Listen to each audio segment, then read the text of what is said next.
ও বন্ধুরা, কার কার পাট শাক খেতে ভালো লাগে আমাকে জানিও। হ্যাঁ, কেন এই পাট শাকটা শরীরের জন্য খুব উপকারী। অবশ্যই তোমরা খেও আর আমাকে জানিও কার কার খেতে ভালো লাগে।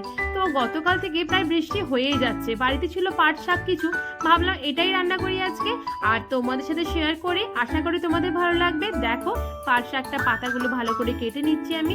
আর কার কার বাড়ির সামনে বৃষ্টি হচ্ছে, মানে বাড়ির কাছে আর কি বৃষ্টি হচ্ছে, অবশ্যই কমেন্ট করো। পাতাগুলোই অবশ্যই নেবে, ডান্টি কিন্তু নেবে না, খেতে ভালো লাগবে না। তো পাতাগুলো ভালো করে ছাড়িয়ে নিও, তারপরে জল দিয়ে ধুয়ে নিও, ওটাকে ভালো করে কষলে ধোবে, কেন পাতা জিনিসটা ভালো করে ধুয়ে নেওয়াটা খুব দরকার। তো এরপর প্রেশার কুকারের মধ্যে দিয়ে দিলাম এটা আমি, যাতে তাড়াতাড়ির মধ্যে হয়ে যায়, খুব বেশি টাইম না লাগে। আর দিয়ে দিলাম এখানে পরিমাণ মতো নুন, আর দিয়ে দিচ্ছি এখানে সামান্য পরিমাণে হলুদ, আর এখানে দিয়ে দিচ্ছি সামান্য পরিমাণে জল। তো জল দিয়ে ঢাকনাটা লাগিয়ে নিচ্ছি এখানে। এবার কিছু সিটি আসার অপেক্ষা, মানে মোটামুটি এখানে 6-7খানে সিটি পড়লেই হবে, তার থেকে কম হইতে পারো। পাতা কেমন থাকবে তার উপর নির্ভর করছে পুরোটাই।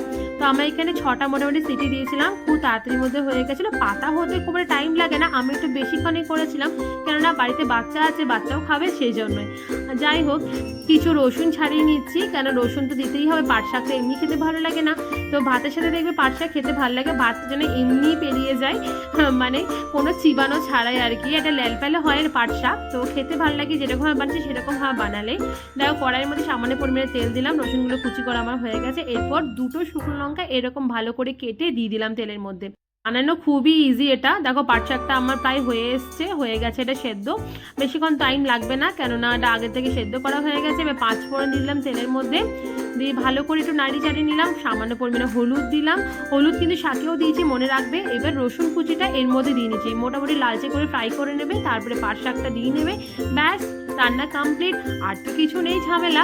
এটা যদি বাড়িতে থাকে, কোনো ঝামেলা ছাড়াই তোমরা অনায়াসে ভাত কিন্তু খেয়ে নিতে পারবে এটা দিয়ে, আর কিচ্ছু লাগবে না। বিশ্বাস করো, একবার তোমরা আমার কথা শুনে করো, আশা করি তোমাদের ভালো লাগবে।